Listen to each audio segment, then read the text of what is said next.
முருக பக்தர்களே, கடந்த 5 வருடங்களாக கிடைக்காத பிரபஞ்சத்தின் மகா சக்தி வாய்ந்த கதவுகள் திறக்க போற இந்த நேரத்தை மட்டும் விட்டுறாதீங்க.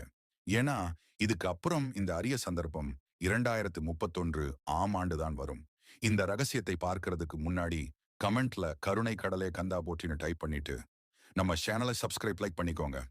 ஜூலை 11 விடியற்காலை 11:03 மணிக்கு கார்த்திகை நட்சத்திரம் முடிந்து அதிவிருத்தி தரக்கூடிய ரோகிணி நட்சத்திர நேரம் ஆரம்பமாகுது. இது மறுநாள் ஜூலை 12 காலை 8:29 வரை பூமியில நீடிச்சிருக்கும். முருகனின் பேராற்றல் பிரபஞ்சத்தோடு இணைந்து உச்சத்துல இருக்கும் இந்த நேரத்துல ஒரு சுத்தமான வெள்ளை காகிதத்துல ஓம் சரவணபவ அப்படிங்கிற மந்திரத்தை 369 முறை எழுதணும். ஜூலை 12 காலை 8:29 மணிக்குள் இதை எழுதி முடிக்கணும். இதை எழுதும்போது உங்க மனசுல இருக்கிற ஒரே ஒரு தீராத வேண்டுதலை அது ஏற்கனவே நடந்து முடிஞ்ச மாதிரி ஆழமா நினைச்சுக்கோங்க. உதாரணமா, என் கடன் பிரச்சனைகள் முற்றிலும் தீர்ந்து விட்டது.